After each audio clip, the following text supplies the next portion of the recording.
assistance, as well as Minister Kwahube and Minister Mthatha responded from national level.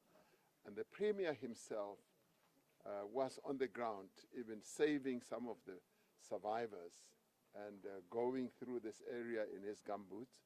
So this is a catastrophe that I do believe could never have been foreseen, because as I see it, much as the people are slightly closer to the river, but they are quite a distance from the river. Where we are standing now is almost like 500 to 600 meters from the actual river. So for the river to have burst its banks in the way that it did is quite catastrophic, and it bears testimony to the challenge of climate change that we are now experiencing. It has never really happened that this time of the year that we should have floods and rain, and even in the Gauteng area we've had downpours of rain this time of the year, which we never really have. So the challenge of climate change is quite huge, and it is affecting the livelihoods of people, it's affecting infrastructure, and it's affecting the lives of people who we are losing. To have lost 78 people just within a matter of 2-3 days is quite catastrophic. I must pay my respect and recognition to the rescue teams. Our rescue teams, as well as our forensic teams, have been really good. They've responded quickly in real time, and some of the families have had anxiety, but they have also been comforted by the fact that the bodies of their loved ones have been found, and post-mortems, or autopsies rather, have been conducted, and now they will be ready to bury their dead. So this is a moment of sadness, even for us as we are walking around here.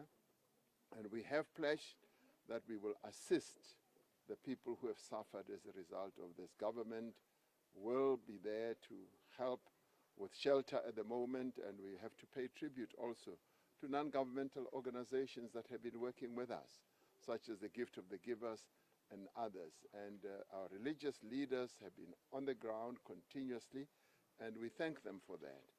So there has been quite a lot of assistance activity around this, and this obviously makes us be more aware of being disaster ready. And to some extent, yes, we have been, and we need to do more. So being here has given me a good briefing of exactly what happened here.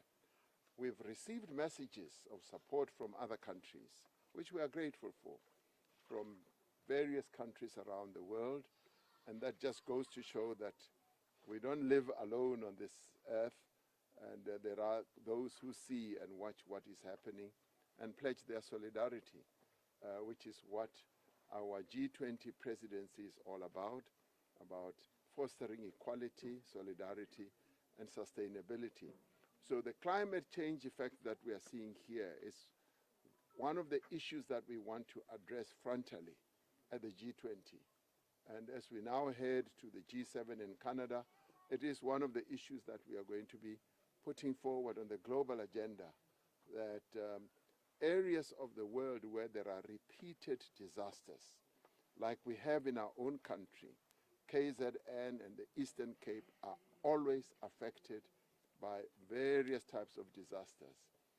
In the summer, it's huge downpours of rain causing floods that kill and destroy infrastructure.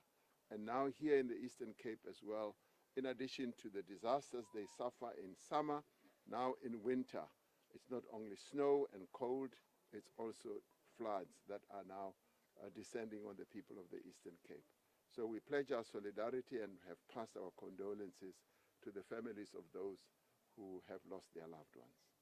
Thank you very much. And Koli, isn't it time for you to go back to the studio now?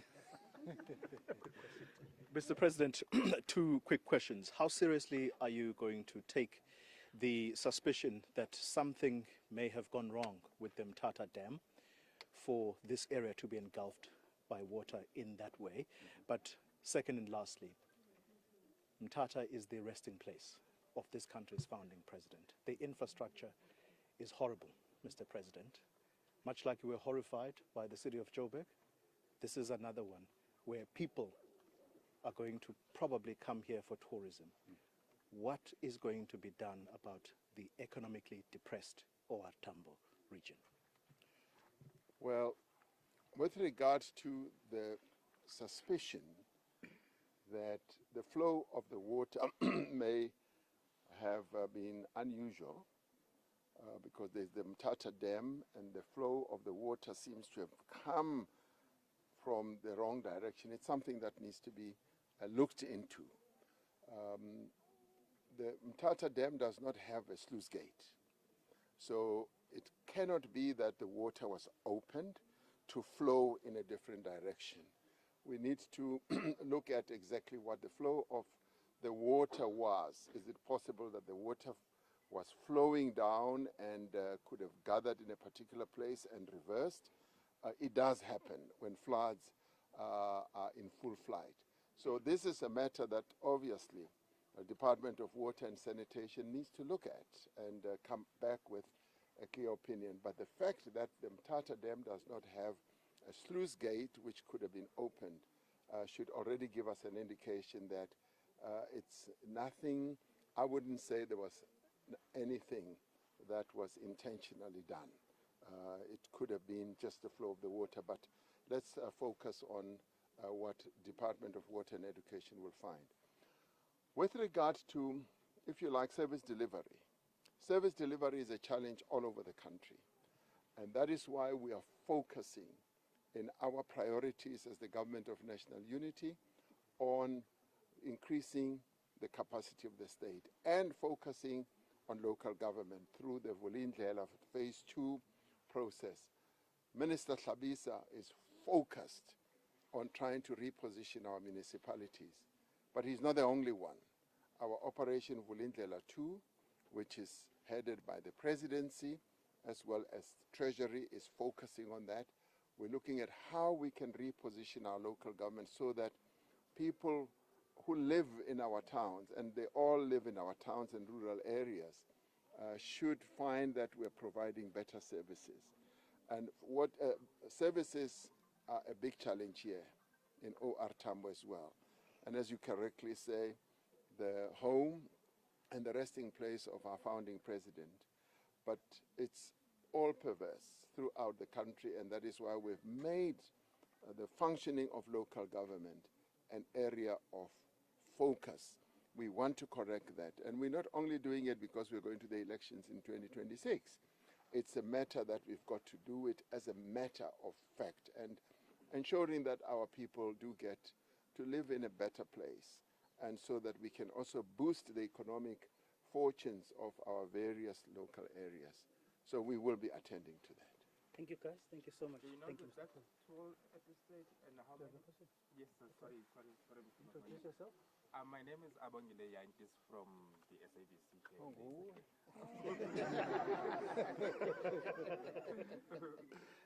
Mr. President, do you have an idea of how many people are still missing, and what's the actual figure of the death toll now since you've been briefed by the authorities?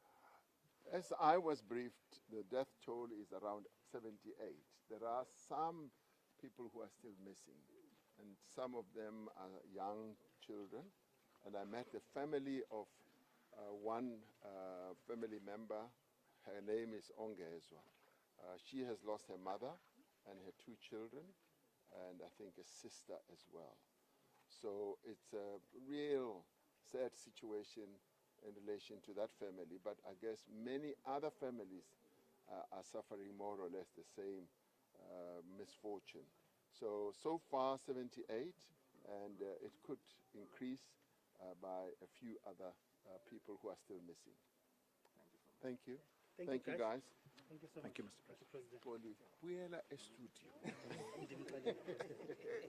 How are you? Very good, sir. Are you well? Please travel See safe. you. Yeah, we'll travel safe. He's a very good journalist. We call this direction. All right. Michelle Craig if you are still with us, the president is now going to make his way. We're told possibly his final stop will be in Slovo Park.